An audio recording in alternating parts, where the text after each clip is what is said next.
Let's pretend we're in Sao Paulo, Brazil, looking at a building. Looking at this picture will help. It's the home of a fine modern newspaper. Let's go inside and look around. Every newspaper in good standing has an editor and publisher. Has A Gazeta an editor and publisher? Yes. Is this he? Yes. The reception room, which at the moment we seem to have all to ourselves. Nor is the library crowded. The staff is so busy getting out the paper that no one has time to read. In the business office, however, the boys are busy, probably scrutinizing reporters' expense accounts. Ah, the advertising department. Here's where they have to work. No ads, no paper. Another must on any sheet, the sports department. What, an auditorium? Yes, but just now it's crowded with little men who aren't there. There's a special edition of this paper for children. United States papers, please copy. The art department. The business in hand here is not art with a capital A, but just pictures and more pictures, pictures for the news section, pictures for the ads, pictures for the comic strips. And then the city room, where the reporters do the sitting down part of their jobs. And their boss, the city editor. News by radio, big news. A plane carrier sunk. Here, take this to the desk.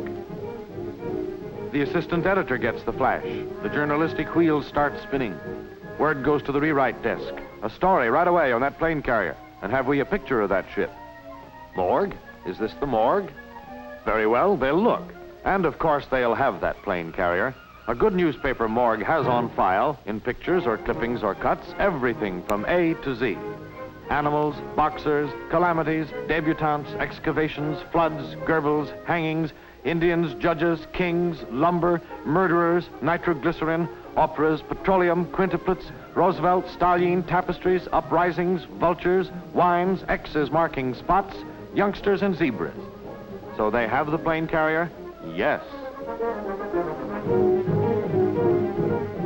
While the morgue is getting out the picture of that ship, the photo engraving room is getting ready to change it from a photograph to something you can put on a press and print with. First step, photographing the photograph on glass. The photographic image is transferred to a sensitized zinc plate. The plate then has to have the non-printing parts of its surface removed. This is done by chemical action. Here are some plates, all nicely eaten away in the right places, ready for trimming and then for insertion in the printing forms. To obtain white spaces when the picture is printed, the plate is routed in this fashion. Meanwhile, somebody upstairs has been busy at a typewriter doing a story in good, vivid Portuguese on that plane carrier. The first take should be ready by now. Here it is. The copy goes to the linotype operator. As he presses the keys, the machine casts the story into type, each line in a single solid piece called a slug. Inside the machine are matrices or molds, hurrying into place to form the letters and then hustling back again, and molten lead and a vast deal of ingenious mechanism. Speedy, accurate typesetting machines and the speed and accuracy of the men who run them. These make possible the modern newspaper.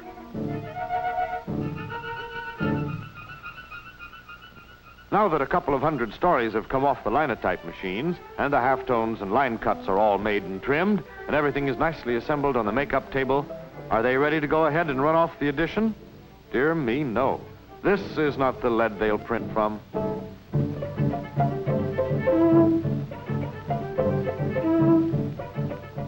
After the forms are locked, off they go to the stereotyping department.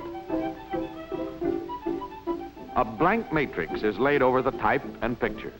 Then all the lead and zinc locked up in the form makes an impression. Oh, a decided impression. 62 tons of it on that blank matrix. Everything on that page, type, pictures and all, is now reproduced on the matrix. Now will they print the paper? No, not yet. Don't be so impatient.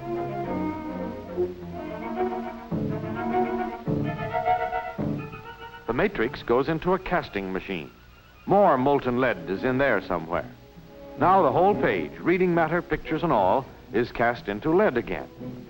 Now they'll have something to print with. That is, pretty soon.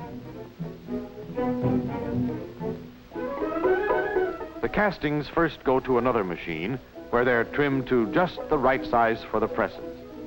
Does all this seem to you fussy and time-consuming? Well, it all goes faster than you can say Juanico Robinson.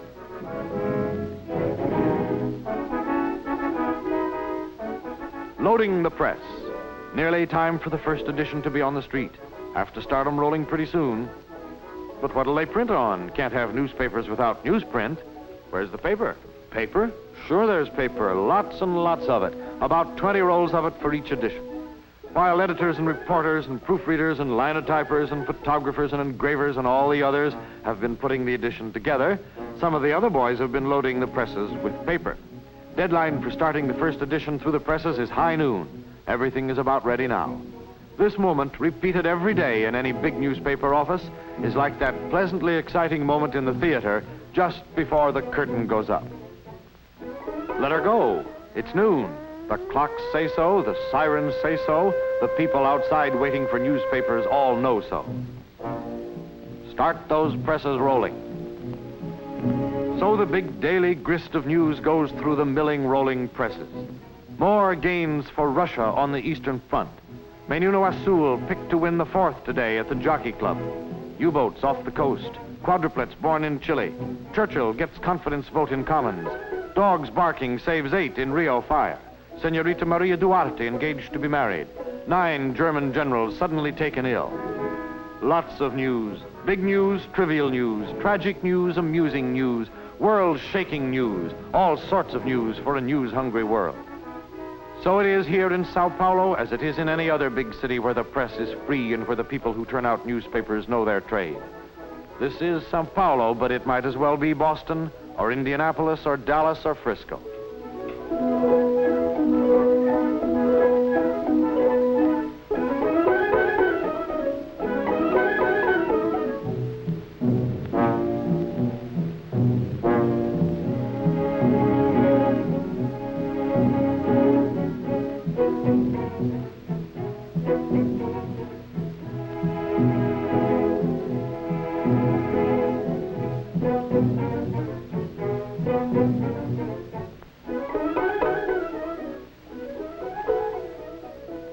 If this looks like the way things are done in Chicago or Detroit, that's because this town of Sao Paulo in Brazil is energetically alive with high-power South American progressiveness.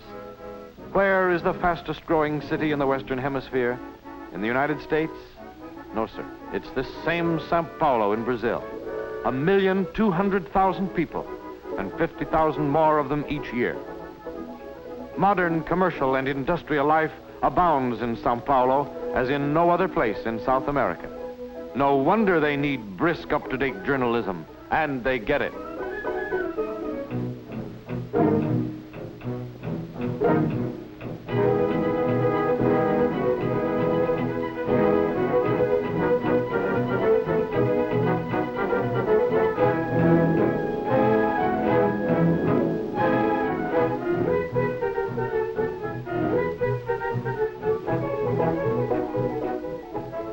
A Gazeta is much more than a local Sao Paulo paper. It covers a wide field. By airplane and by train, it goes to all parts of South and Central America. And as for distribution within Brazil,